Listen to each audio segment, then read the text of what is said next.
আপনারা যারা ইটালিতে বেকার আছেন তারা আপনারা এরকম একটা মনোপাত্তিনো হইলে বা ইলেকট্রিক সাইকেল হইলে আর একটা হেলমেট হইলে এরকম আপনারা গ্লোবো বা ডেলিভারির কাজ করতে পারেন।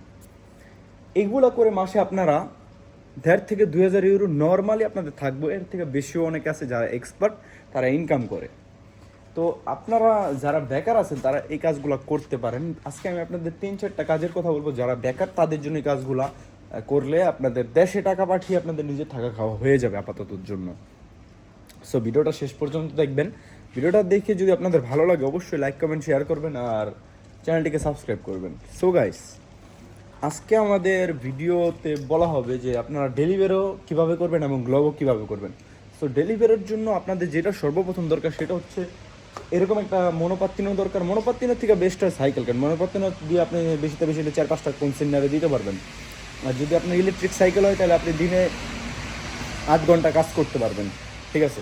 আর আপনারা যারা ওই ডেলিভারি বা গ্লোবো দুটোটাই করতে পারেন তাদের জন্য সাইকেল বেস্ট। এবং একটা ব্যাগ নিতে হবে, গ্লোবো সাইট আছে ওইখান থেকে, বা আপনাদের যদি ডকুমেন্ট না থাকে তাহলে আপনাদের যদি ভাই ব্রাদার থাকে তাদের অ্যাকাউন্ট আপনারা ইউজ করতে পারেন। যদিও এটা আসলে ইটালির আইনে বা নিয়মে নাই, তারপরে আপনারা একটু চেষ্টা করবেন এগুলো থেকে বিরত থাকার।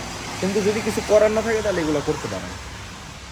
তারপরে যারা বেকার আছেন তাদের জন্য যে কথাটা সেটা হইলো, আপনারা যদি দেখেন যখন বৃষ্টি পড়ে, দেখেন এখন বৃষ্টি পড়তেছে, আপনারা চলে ছাতিটাতি বিক্রি করতে পারেন।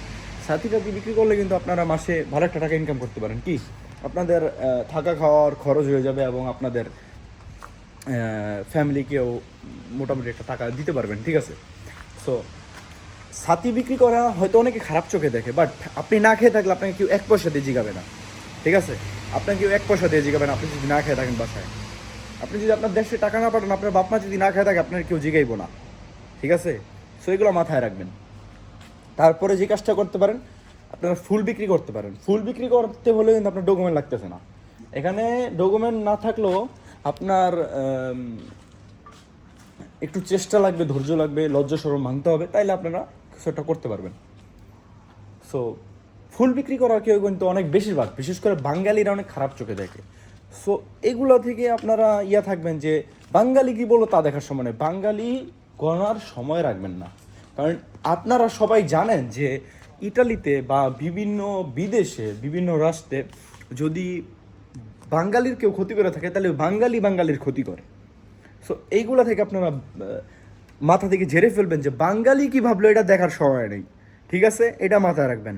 ইটালিয়ানরা এই যারা ফুল বিক্রি করে তাদেরকে যেই পছন্দটা করে, আপনারা যারা ভালো ভিআইপি রেস্টুরেন্টে ভিআইপি ভাবে কাজ করেন তাদেরকে অতটা পছন্দ করে না। কি কথা ঠিক? সো আপনারা এটাই চিন্তা করবেন যে ফুল বিক্রি করলে যে আপনার মান সম্মান যাবে তা না। আপনি চাইলে ফুল বিক্রি করতে পারেন। তো ইটালিতে টাকা দরকার, আপনি আসছেন কেন? টাকা কামাইতে। এখন আপনার ডকুমেন্ট দেখে আপনি ঘরে বসে থাকবেন? আপনার ফ্যামিলিকে টাকা পাঠাইতে হবে না? সো এইগুলো মাথায় রাখবেন। ইটালিতে ভাই টাকা পয়সা আছে, কিন্তু এখানে ধৈর্য লাগে, চেষ্টা লাগে, ঠিক আছে। তারপর আরেকটা কাজ আপনারা করতে পারেন, এটা আপনার অনেক বাঙালির আছে, তারপরে আরবিদের আছে, সেটা হলো আপনার লাভাজ্য, মানে আউতো লাভাজ্যর কাজ। আউতো লাভাজ্য মানে কি? গাড়ি ধোয়া। যে এই গাড়িগুলো আছে আপনার আসবে একটার পর একটা, আপনি জাস্ট ধুইবেন। এইগুলো ধুইলেও কিন্তু আপনার ডেইলি একটা বাঙালি হইলে 30 টাকা দিতে পারে, একটা আরবি লোক হইলে 40 টাকার মতো দিতে পারে। সো এই লাভাজ্যর কাজ করে কিন্তু ভালো মানুষে ভালো টাকা ইনকাম করতেছে, কি। সো আপনারা চাইলে লাভাজ্য কাজ করতে পারেন। এবং এইখানে কাজটা পাবেন কেমনি? এখানে আপনার যতই লাভাজ্য আছে আপনার শহরে, আপনি গুগলে দেখবেন বা মানুষদের জিগাইবেন যে কোথায় কোথায় লাভাজ্য আছে। লাভাজ্যতে গিয়ে আপনারা দোমান্দা করবেন যে আমার কাজ লাগবে, তাদের যদি লোক লাগে অবশ্যই আপনাকে তারা নিবে। সো আপনাদের প্রথমত শরম মারতে হবে। কাজের খোঁজার সময় শরমকে চেনা যাবে না, শরম কি ভুলা যাবেন, তাহলে জীবনে আপনারা কিছু করতে পারবেন, ঠিক আছে। আর ইটালিতে ভাই অবশ্যই টাকা আছে, অবশ্যই টাকা আছে, কারণ এখানে মানুষ এই ইটালিতে এসে বাংলাদেশের মানুষ কোটিপতি হইতাছে। এখন আপনি পারেন না কারণ আপনার যোগ্যতা নাই, আপনি শরম পান, এইটা হলো আপনার দোষ, ঠিক আছে। সো আমার কথা দিতে হইলেও গাইস আমি লিগ্যাল কথাগুলো বলতেছি। তো ভিডিওটা এটুক পর্যন্তই। সবাই ভালো থাকবেন, সুস্থ থাকবেন, আর আপনাদের মতামত জানাবেন। আর নেক্সটে কী নিয়ে ভিডিও চান সেটাও কমেন্ট করে জানাবেন। আর আমার কথায় যদি কোনো বলে থাকে অবশ্যই ক্ষমার দৃষ্টি দেখবেন। তো নেক্সট একটা ভিডিও দেখা হবে। সবাই ভালো থাকবেন, সুস্থ থাকবেন। আসসালামু আলাইকুম গাইস, আল্লাহ হাফেজ, টেক কেয়ার।